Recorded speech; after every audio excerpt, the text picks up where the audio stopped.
My name is Daniel Cooper. I've lived in small towns my entire life, but nothing prepared me for what happened when I moved to Maplewood. A quiet, tucked-away village in Vermont, the place felt like a dream.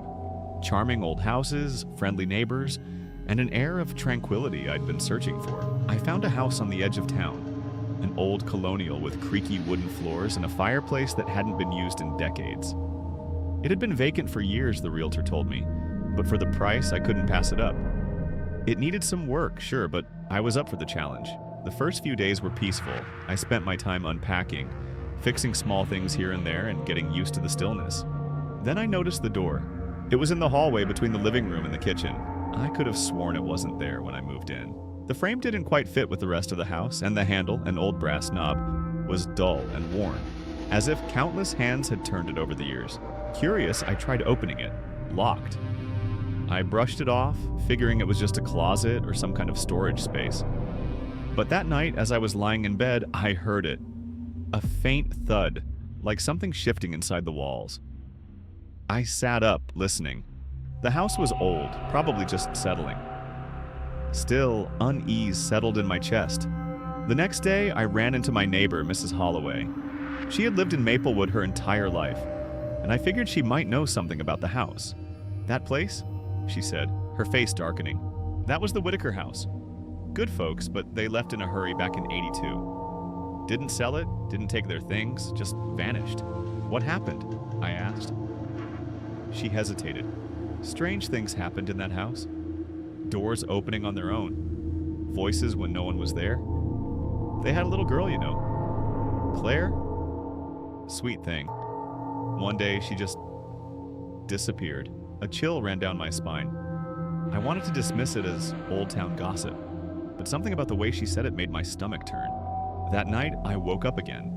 This time, the noise was louder. A series of steady, rhythmic thuds like footsteps. My heart pounded.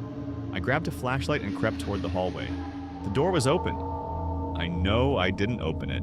Beyond it was a staircase leading down. The air coming from below was thick and stale, carrying a damp, earthy smell. Every instinct told me to turn back, but I couldn't. I stepped inside. The wooden stairs creaked beneath my weight. The flashlight flickered as I reached the bottom. The room was small, lined with old wooden beams and crumbling stone walls. And then I saw them. Scratches along the walls, deep and desperate, as if someone had clawed at them for years. A whisper brushed against my ear. "Help me!" I stumbled back, my breath coming in ragged gasps. The air turned ice cold. Shadows flickered at the edges of my vision. Something was down here. Something had been waiting. I turned and bolted up the stairs, slamming the door shut.